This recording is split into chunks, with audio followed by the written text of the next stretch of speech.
अस्सलाम वालेकुम एवरीवन। उम्मीद करती हूँ कि आप सब लोग खैरियत से होंगे। तो आज हम क्लास 11 बायोलॉजी के चैप्टर नंबर 8 प्लांट फिजियोलॉजी की बात करेंगे। तो सबसे पहले तो हमें पता होना चाहिए कि प्लांट फिजियोलॉजी आखिर है क्या चीज़, हम किसको डिस्कस करने जा रहे हैं।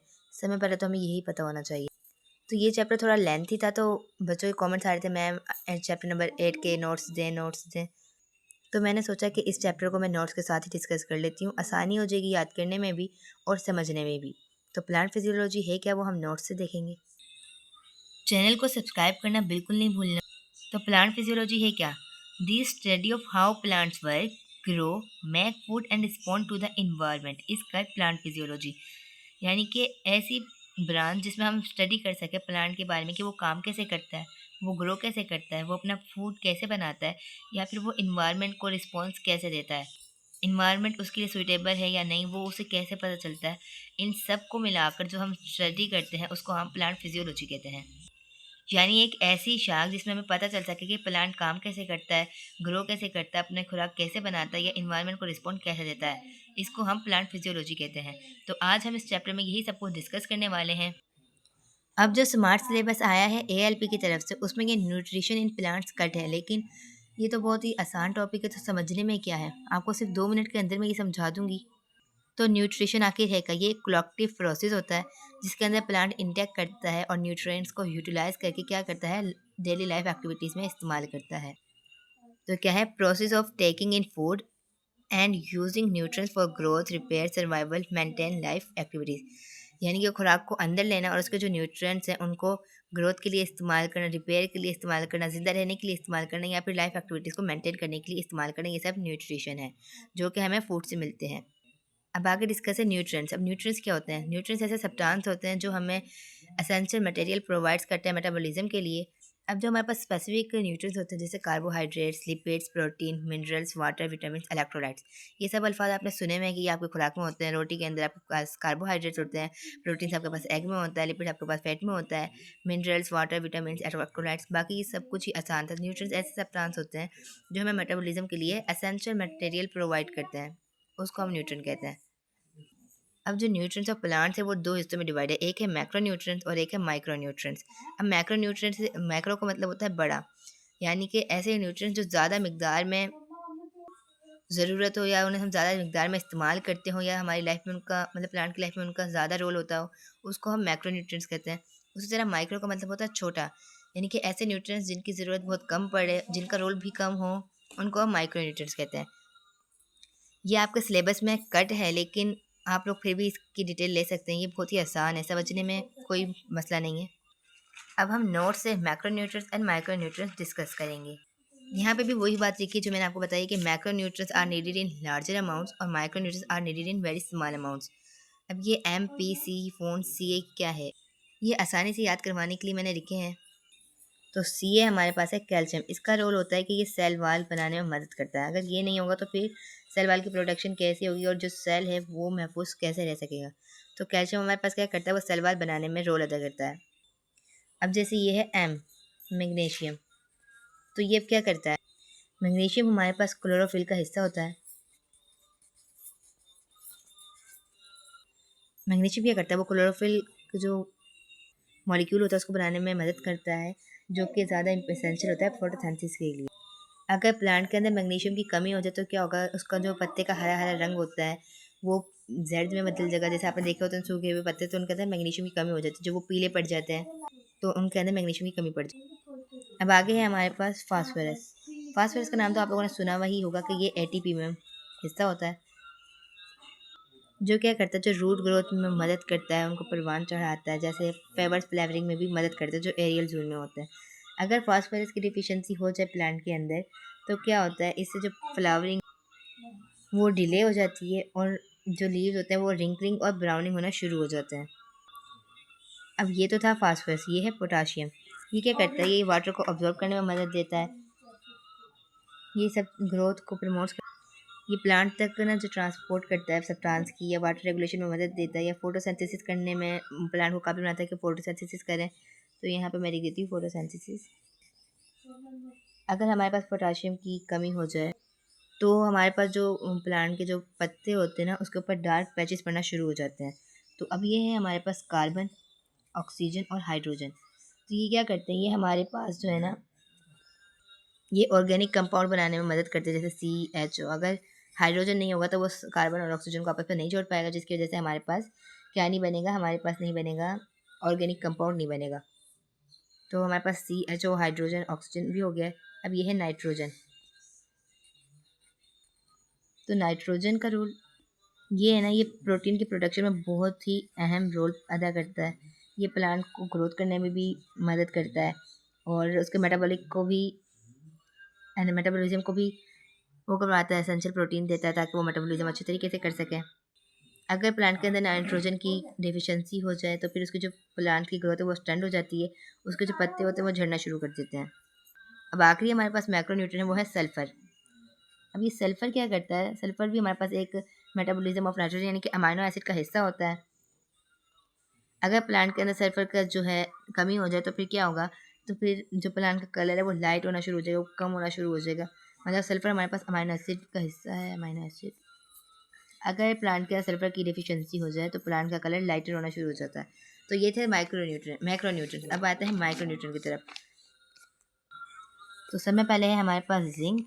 जिंक क्या करता है, ये हमें मदद देता है क्लोरोफिल सिंथेसिस करने में, रूट डेवलपमेंट में एंड अपटेक ऑफ न्यूट्रिएंट्स में।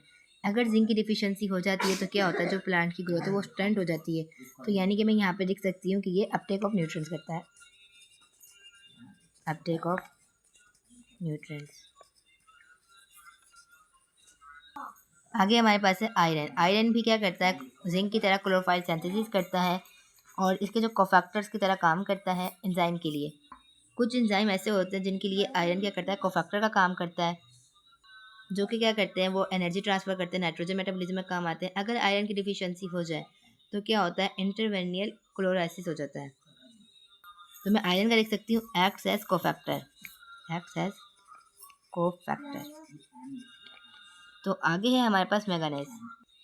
तो जो मैंगनीज है वो हमारे पास फोटोसिंथेसिस में भी इन्वॉल्व होता है, नाइट्रोजन मेटाबॉलिज्म में भी काम करता है, कार्बोहाइड्रेट मेटाबॉलिज्म में भी काम करता है और एक्टिवेशन ऑफ एंजाइम में भी काम करता है।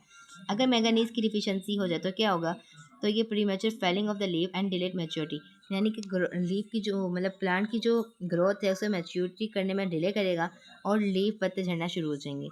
तो मैं यहाँ पे लिख सकती हूँ कि एक्टिवेशन ऑफ एंजाइम में ये इसका अहम रोल होता है, एक्टिवेशन ऑफ एंजाइम।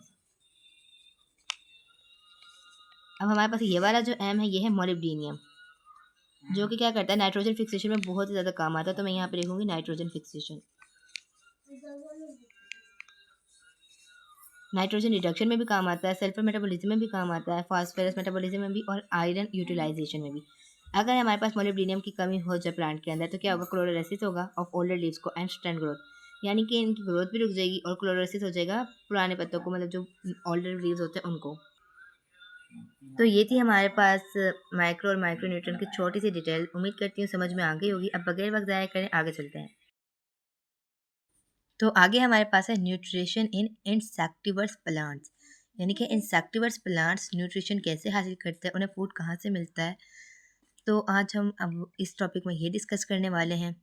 तो मैंने आपको बताया था कि आपका स्मार्ट सिलेबस में कट है, तो इसलिए मैं इसको जल्दी जल्दी कंप्लीट करा दूंगी। बस आप लोगों ने इसका एक कंसेप्ट लेना है, समझना है। ठीक है, अब हम इसको नोट से पढ़ते हैं कि इंसेक्टिवर्स प्लांट्स न्यूट्रिशन कैसे हासिल करते हैं। अब जो न्यूट्रिशन इन इंसेक्टिवर्स प्लांट्स हैं, मतलब न्यूट्रिशन कैसे हासिल करते हैं इंसेक्टिवर्स प्लांट, उनको हम कार्निवर्स प्लांट्स भी कहते हैं। तो ये क्या करते हैं, ये they trap and digest the insect to obtain extra nutrients. ये इंसेक्ट को ट्रैप करते हैं, उनको पकड़ते हैं, उनको डाइजेस्ट करते हैं, क्या हासिल करने के लिए, एक्स्ट्रा न्यूट्रिएंट्स लेने के लिए या एक्स्ट्रा फूड लेने के लिए। इंसेक्टिवर्स प्लांट जो होते हैं वो ऑटोट्रॉफ्स होते हैं, यानी कि वो अपनी खुराक खुद बना सकते हैं। अब वो कैसे बनाते हैं, make food by photosynthesis. Insectivores plants क्या करते हैं, या कार्निवर्स प्लांट्स ऑटोट्रॉफ्स होते हैं, वो अपनी खुराक फोटोसिंथेसिस के जरिए बनाते हैं। They eat insects mainly for obtain nitrogen and minerals to grow faster. अब वो इंसेक्ट को यानी कि हशरात को क्यों खाते हैं, वो इसलिए खाते हैं ताकि क्या कर सकें, नाइट्रोजन और मिनरल्स को ऑब्टेन कर सके, हासिल कर सके, ताकि उनकी जो ग्रोथ है वो फास्टर हो सके। तो ये बस था थोड़ा सा माइंड ऑफ व्यू, ये आप लोग देख सकते हैं। How do they get food, अभी ये खुराक कैसे रहता है insectivorous plants. Leaves are modified to get trap insect. अब जो इंसेक्टिवर्स प्लांट्स के लीव होते हैं, पत्ते होते हैं, वो इस तरह मॉडिफाइड किए होते हैं कि वो इंसेक्ट को ट्रैप कर सकें। जैसे ही इंसेक्ट इनके अंदर आएगा, ये लोग उन्हें एंजाइम की मदद से डाइजेस्ट करेंगे और जो प्लांट की बॉडी है वो उसको ऑब्जर्व कर लेगी। बस मैं आपको थोड़ा-थोड़ा सा कंसेप्ट दे रही हूँ इसका, क्योंकि एएलपी के मुताबिक ये कैंसल है। अब इसकी एग्ज़ाम्पल देखें तो इसकी एग्ज़ाम्पल 3 हैं। Pitcher plant, Venus fly trap और सनड्यू। अब पिक्चर प्लांट तो मतलब नेम से ही ज़ाहिर हो रहा है कि ये सुराही की तरह होगी, घड़े की तरह होगी, जैसे जग का मुँह होता है उस तरह होगी, क्योंकि इसका नाम ही पिक्चर प्लांट है। तो थोड़ा-सा इनकी एग्ज़ाम्पल के भी कंसेप्ट देख लेते हैं बुक से। Pitcher plant has leaves modified into a sac और अ पिक्चर। मतलब कि जो पिक्चर प्लांट है उनके पास ऐसे पिक्चर सैक होते हैं, मतलब उनके जो पत्ते होते हैं वो पिक्चर सैक की होते हैं, जैसे ये सुराही आप देख सकते हैं, इस सुराही की शक्ल से है। पार्टली फिल्ड विद वाटर, जो क्या होती है वो पानी से फिल्ड होती है। The leaves terminal portion is altered to create a hood. अब इसके ऊपर एक हुड होता है, एक ढकना होता है, ये देखें, which partially cover the export opening of the picture, जो क्या करता है जो पिक्चर को ओपन करने में एक्सपोज करता है। क्या नुमेरिया स्टिफ हेयर्स। अब वो क्या कहता है कि इसके अंदर जो है ना बहुत सारे हेयर्स होते हैं। अब वो क्यों होते हैं? वो इसलिए होते हैं कि अगर कोई इंसेक्ट इसके अंदर चला गया, गिर गया है, इसके अंदर चला गया, तो वो फ़ौरन इसको बंद करना और जो है इंसेक्ट्स बाहर ना आ सके। तो ये था थोड़ा सा पिक्चर प्लांट की, ये पिक्चर जैसी शक्ल का होता है।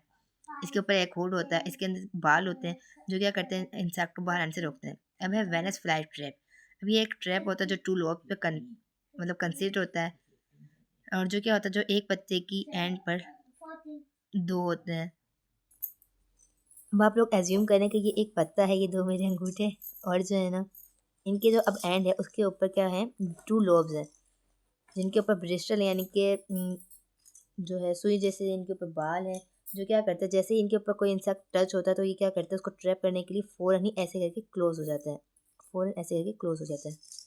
अब थ्योरी से देख लेते हैं कि जो इनकी इनर सरफेस है वहाँ पे ट्राइकोम्स होते हैं, जो मैंने आपको बताया था कि हेयर लाइक स्ट्रक्चर होते हैं, जो क्या करते हैं जैसे ही इनके ऊपर कोई इंसेक्ट या मक्खी वगैरह टच होती है तो ये क्या करते हैं, इनके जो ब्रिस्टल होते हैं जो मतलब क्या होते हैं ब्रिस्टल्स, नीडल्स जैसे जैसे होते हैं, सुई जैसे जो होते हैं, वो क्या करते हैं फ़ौरन क्लोज़ हो जाते हैं, ताकि जो है ना जो उन्होंने शिकार किया है वो भाग ना जाए। जब वो इंसेक्ट को ट्रैप कर लेते हैं तो फिर एंजाइम की मदद से जो ग्लैंड से ज़ाहिर मतलब रिलीज़ होती है एंजाइम को, जो सीक्रेट करते हैं वो डाइजेस्ट करते हैं इंसेक्ट को, और फिर क्या होता है जो प्लांट की बॉडी होती है वो उसको अब्जॉर्ब कर लेती है। आगे है हमारे पास सनड्यू। सनड्यू क्या करता है कि इसके ऊपर ना शाइनी ड्रॉप्स होते हैं, इसके टेस्टल्स होते हैं, उसके ऊपर शाइनी ड्यू होते हैं, मतलब चिपकने वाला मादा होता है, ड्रॉप की तरह होते हैं वो। जैसे ही उनके ऊपर कोई इंसेक्ट आके बैठता है तो वो क्या करते हैं, वो उसको फ़ौरन ही वहीं पकड़ लेते हैं टेंटिकल्स की मदद से। तो जो अब इन्होंने इंसेक्ट को जो ट्रैप कर लिया है वो एंजाइम की वजह से क्या होता है डाइजेस्ट हो जाता है, और फिर क्या होता है उसको हम ऑब्जर्व कर लेते हैं प्लांट। तो ये था थोड़ा सा माइंड ऑफ कंसेप्ट जो आप लोगों को समझ में आ गया होगा। इंशाल्लाह फिर मिलेंगे नेक्स्ट टॉपिक के साथ। ओके, अल्लाह हाफिज़।